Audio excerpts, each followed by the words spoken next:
সম্মানিত সুধী, আসসালামু আলাইকুম। আমি মাজহারুল ইসলাম, টেক্সট স্কুল থেকে আপনাদের স্বাগতম। সুধী, আজকে আমরা ধারাবাহিকভাবে যে আলোচনা করছি আইটিপি পরীক্ষার ভাইভা নিয়ে। আজকে পঞ্চম দিন। আমি আশা করছি যে আমাদের আর 2 দিনের ভাইভা রয়েছে। তো অলমোস্ট আমার আজকেই আলোচনার শেষ আমরা পর্যালোচনাগুলো করছি।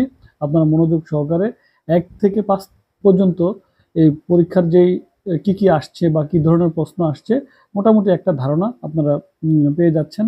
আর বাকি যে ভাইভাগুলো আছে আলহামদুলিল্লাহ সেটাতে কি আপনাদের এটা এবং পড়াশোনা সবকিছু মিলিয়ে কি এটার একটা ক্লোজিং করতে পারবেন।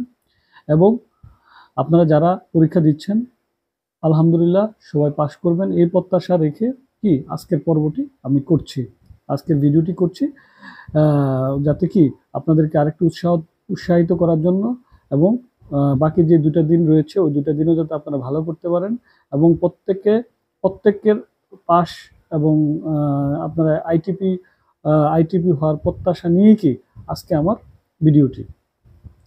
আজকে আমি একটু আসলে কি প্রথম থেকে চতুর্থ দিন বা পঞ্চম দিন যা ভাইভাতে কোশ্চেন এসেছে বেসিক্যালি আমরা 1 থেকে 4 তারিখ পর্যন্ত যেগুলো আলোচনা করেছি এসব তো ছিলই, এইসব প্রশ্নগুলো কিন্তু ধারাবাহিকভাবে ছিলই। তার মধ্যে থেকে কিছু যে ব্যতিক্রম যে আলোচনাগুলো শুনেছি বা আমার মানে আমার টেক্সট স্কুলের যারা রয়েছেন তাদের কাছ থেকে যে আলোচনাগুলো এসেছে বা আমি বিভিন্ন সোর্স থেকে যে আলোচনাগুলো শুনেছি তার মধ্যে ভিন্ন জিনিসগুলাই কি আমি আপনাদের সামনে তুলে ধরবো। কমন যেগুলা সেগুলো তো আপনারা দেখছেনই, সেটা নিয়ে আমি আলোচনা করব না। আমি ভিন্ন যে বিষয়গুলো পেয়েছি সেই জিনিসটাই কি আজকের ক্লাসে বা আজকের ভিডিওতে আমি তুলে ধরছি এবং আমি শুধু প্রশ্নগুলো বলে যাব, আপনারা ওই লাইনের বা ওইখানে মানে একটা ধারণা নেবেন এবং ওই বিষয়গুলো একটু কি পরীক্ষাতে যাওয়ার আগে ওগুলো একটু পড়ে নেবেন যেই লাইনে রয়েছেন সেই বিষয়গুলো। মানে আমি যে আলোচনা করব আপনারা অলরেডি যদি আলোচনা শুনেন তাহলে আপনারা নিজেকে ওই জায়গায় সেট করে ওই প্রশ্নগুলা বা ওই টাইপের প্রশ্ন এবং উত্তরগুলা দেখে নেবেন। শুধু আপনি যদি ভাইভাতে আপনার পরিচয় বা আপনি যদি প্রফেশনাল এলএলবি প্রফেশনাল বা এলএলবি স্টুডেন্ট বলেন বা এলএলবি শেষ করেছেন এরকম বলেন বা আপনি এলএলবি প্র্যাকটিস করছেন এরকম বলেন, হয়তো বার কাউন্সিলের পরীক্ষা পাশ করেননি এখনো বাট এটা করছেন এরকম যদি কেউ বলেন তাহলে তাদেরকে যে প্রশ্নগুলো করা হচ্ছে অলরেডি সেই প্রশ্নগুলো নমুনাগুলো আমি আপনাদেরকে একটু বলি। যারা এলএলবি প্রফেশনালকে আপনার আইটিপি পরীক্ষা দিয়েছেন তাদের জন্য কি এটা অনেকটা গুরুত্বপূর্ণ এবং কাজে লাগবে। তাদের ক্ষেত্রে কি প্রশ্নগুলো করা হয়েছে গত পঞ্চম দিনে সেটা হলো যে আমি তার নমুনাগুলো একটু বলছি। যেমন বাংলাদেশের সংবিধান কতবার সংশোধন করা হয়েছে, তারপরে সংবিধানের মূল নীতি কয়টি ও কি কি, সংবাদ মাধ্যমের স্বাধীনতা সংবিধানের কত অনুচ্ছেদে বলা হয়েছে, সিআরপিসি কত সালে প্রণয়ন করা হয়েছে। তারপর এই টাইপের মানে এলএলবিতে যেই সাবজেক্টগুলো থাকে ওইখান থেকে কি কিছু প্রশ্ন করা হয়। তাহলে আপনারা যারা এলএলবি বা আইনজীবী প্রফেশনে যারা প্র্যাকটিস করছেন এরকম কিছু বলছেন তারা কি এই প্রশ্নগুলোর জন্য প্রিপেয়ার থাকবেন বা এই টাইপের প্রশ্নগুলো একটু আপনারা পড়ে যাবেন। তারপর কমনলি কিছু প্রশ্ন আসছে আমি একটু ভিন্ন পেয়েছি, সেটা কি যেমন ভিন্নটা শুধু বলছি, কমন যেগুলো আলোচনা হয়েছে সেটা কিন্তু আলোচনা আর করছি না, শুধু ভিন্ন যা পেয়েছি আমি সেটাই বলছি। লিখিত পরীক্ষা এমন 2টি প্রশ্নের উত্তর দেন যেটা আপনার লিখিত প্রশ্ন এমন 2টি প্রশ্নের উত্তর দিয়েছেন আপনি লিখিত পরীক্ষায় সেরকম 2টি প্রশ্নের উত্তর দেন।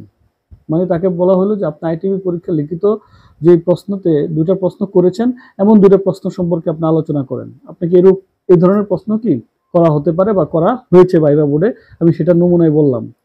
তারপরে কেউ যদি সঠিক সময় রিটার্ন না দেয় তখন তার কি করণীয়। তারপরে আয়কর কোন আইনের অধীনে নেওয়া হয়, আয়কর কোন আইনের অধীনে নেওয়া হয় একটু ঘুরে বলা হয়। তারপরে কর দিবসের পর ডিসিটি সাহেব কি সময় বাড়াতে পারবেন। তারপর সারচার্জ কি, এর স্ল্যাবগুলো কি কি, সারচার্জ কি, এর স্ল্যাবগুলো কি কি। শুধু আমি এগুলো বিষয়গুলো আপনারা কি জানেন, আমি আর উত্তর বলছি না, আমি জাস্ট প্রশ্নের নমুনাগুলো বলে যাচ্ছি যাতে আপনাদের একটু প্র্যাকটিস করে নিতে পারেন। আর এখন যে অবস্থা আপনারা যারা সবকিছুই মোটামুটি আলোচনা করছেন, যারা বাকি যারা আছেন তারা কিন্তু সব আলোচনাই তাদের মধ্যে আছে বা পড়াশোনা হয়ে গেছে। আমি জাস্ট যে সব বিষয়গুলো আমার থেকে আলোচনা করা হয়নি বা আপনারা হয়তো বিষয়গুলো জানেন, তারপরে আমি কি একটু আপনাদেরকে মনে করে দিচ্ছি প্রশ্নের ধরনগুলো কেমন হতে পারে।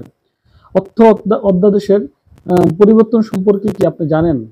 যদি আপনি বলেন যে হ্যাঁ জানি, তাহলে হয়তো বলবে যে তারপরের প্রশ্নটা যাকে প্রশ্ন করা হয়েছিল সে বলছে জানি, তাকে পরবর্তী প্রশ্ন করা হয়েছে তাহলে কয়েকটি পরিবর্তন সম্পর্কে বলুন।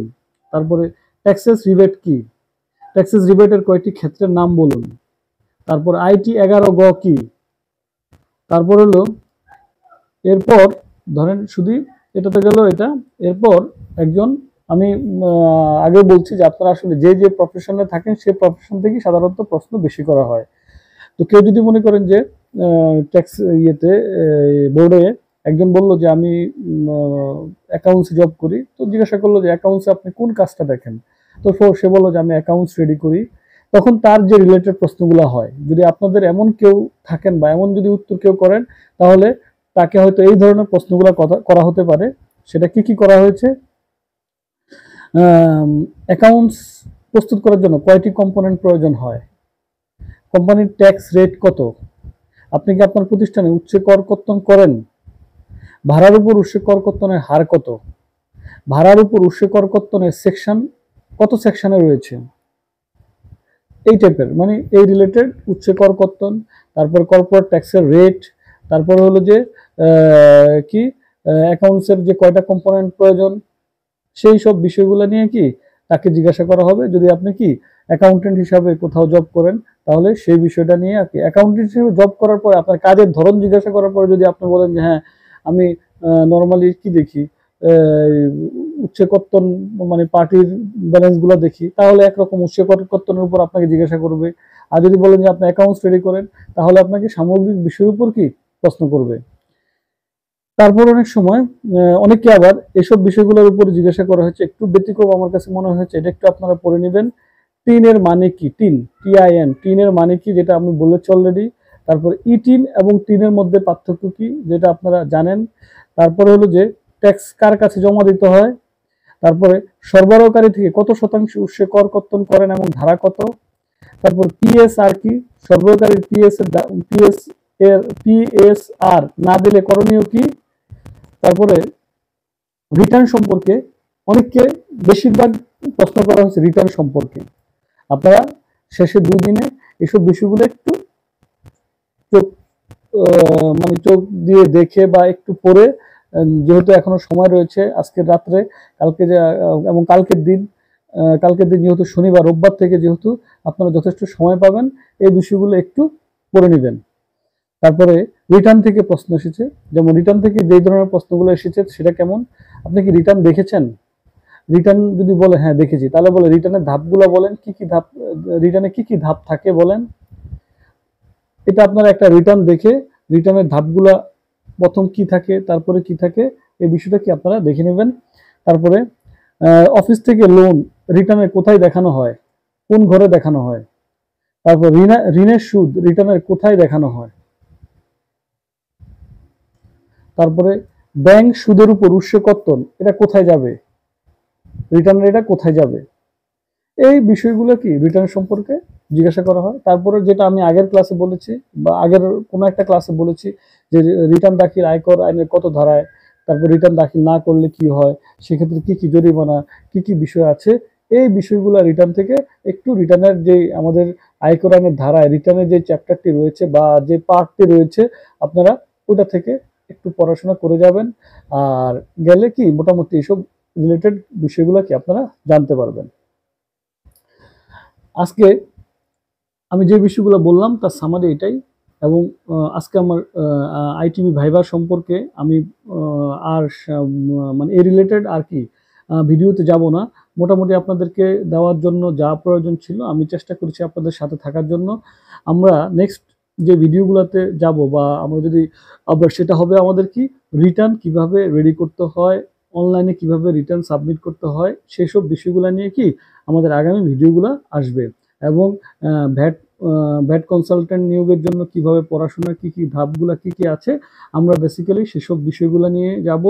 এবং আপনারা যারা আশা করি যারা ট্যাক্সভিড স্কুলের সাথে রয়েছেন, যারা পাশ করবেন বা তাদের নিয়ে আমরা ভ্যাটের অনেক কিছু নিয়ে, ভ্যাট কিভাবে ভ্যাটের কাজ করা হয় সেসব বিষয় নিয়ে আমাদের ট্যাক্সভিড স্কুলে একজন ভ্যাটের খুব অভিজ্ঞ একজন লোক রয়েছেন, যিনি আপনাদেরকে এইসব বিষয়গুলোতে ভালো ধারণা দেবে।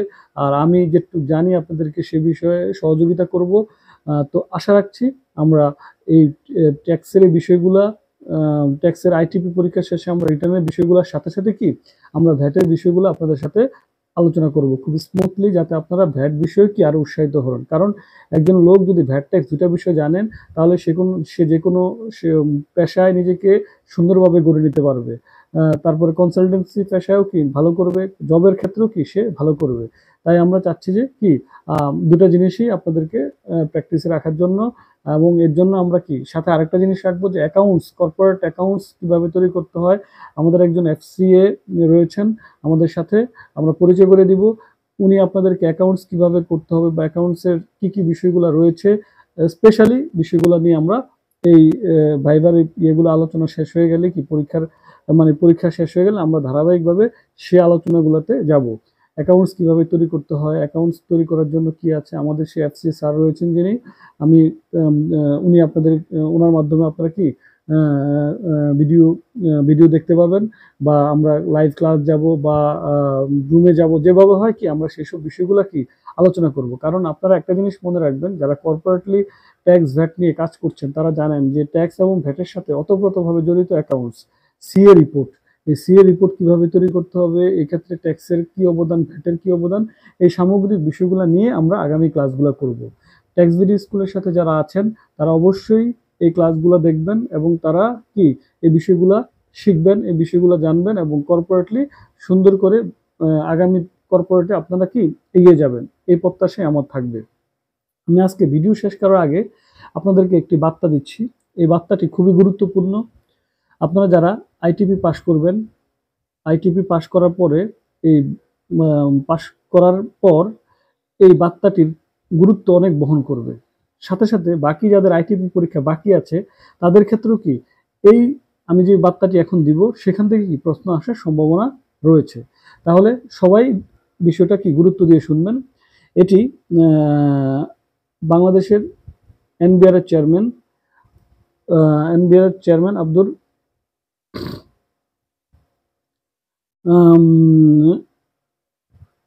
আব্দুর রহমান খান তিনি এই বার্তাটি দিয়েছেন, এবং সেই বার্তার আলোকে এটি আমি পেয়েছি বিজনেস বার্তা থেকে। এই সূত্র মতে বিজনেস বার্তা, সেখান থেকে আমি ইনফরমেশনটি পেয়েছি এবং সেই বার্তাটি আমি আপনাদের সামনে তুলে ধরছি। সেক্ষেত্রে এনবিআর চেয়ারম্যান স্যার যে বিষয়টি বলেছে সেটির মূল সামারিটি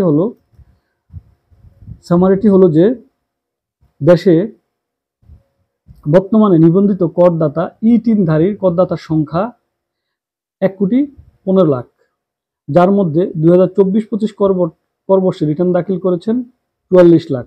বাকি 72 লাখ নিবন্ধিত করদাতা রিটার্ন দাখিল করেননি। 44 লাখের মধ্যে 30 লাখ করদাতা আবার কি শূন্য রিটার্ন দাখিল করেছেন। এই সব পরিস্থিতির ক্ষেত্রে এনবিআর চেয়ারম্যান জনাব আব্দুর রহমান খান তার আয়করের অফিসারদেরকে বা আয়করের যারা দায়িত্বরত রয়েছেন তাদেরকে নির্দেশ প্রদান করেছেন যে যে শূন্য রিটার্ন রয়েছে এবং যারা টিন হোল্ডার রয়েছে, যারা রিটার্ন দাখিল করেন নাই, তাদের কাছ থেকে সামর্থ্য অনুযায়ী আয়কর আদায়ের ব্যবস্থা করা। এটার মিনিংটা হলো আপনাদেরকে যারা আপনার আইটিপি হবেন তাদের গুরুত্ব, তাদের কাজ কিন্তু অনেক বেড়ে যাবে, তাদেরকে অনেক ভূমিকা রাখতে হবে। এবং এত আইটিপি নিয়োগের মূল কারণই হচ্ছে কি যে এই ট্যাক্স আদায়ের ক্ষেত্রে আপনাদের সহযোগিতা থাকা এবং আপনারা একত্রিত হয়ে কি কর আদায়ের জন্য, সরকারের রাজস্ব আদায়ের জন্য সহযোগিতা করা। তো এই জন্যই আমি বলেছি যে বার্তাটি আমি বললাম এটি যারা আইটিপি পাশ করবেন তাদের জন্য অত্যন্ত গুরুত্ব বহন করবে। এবং আপনাকে সামনে যে পরীক্ষা রয়েছে সেই পরীক্ষাও কি এই বিষয়গুলো জিজ্ঞাসা করার স্কোপ রয়েছে, যে কত টিনধারী রয়েছে, এই টিনধারীর মধ্যে কতজন ট্যাক্স দিয়েছে, কতজন শূন্য রিটার্ন দিয়েছে, এসব বিষয়গুলো আপনাদের জন্য গুরুত্বপূর্ণ। তো শুধু আমি আজকে কোনো প্রশ্নের উত্তর দিলাম না, শুধুমাত্র আপনাদেরকে একটি বার্তা দিলাম এই বার্তাটি আপনাদের অনেক কাজে লাগবে এবং উৎসাহ যোগাবে। সে উৎসাহ এবং আশা আপনাদেরকে কি একজন পরিপক্ক আয়কর আইনজীবী হিসাবে গড়ে তুলবে। এই প্রত্যাশা আজকে এখানেই শেষ করলাম। সবাইকে আইটিপি পাশ করার অগ্রিম শুভেচ্ছা রইল সবার প্রতি, এবং আইটিপি রেজাল্টের পর আমরা আইটিপি নিয়ে আরেকটি ক্লাস করব এবং আইটিপির বিষয়গুলো নিয়ে আমরা সেটা হলো কি আমাদের টেক্সটবুক স্কুল থেকে যারা আইটিপি পাশ করবেন বা যারা আছেন আমাদের এই টেক্সটবুক স্কুলের সাথে সবাইকে নিয়ে আমি আরেকটি ভিডিও করব।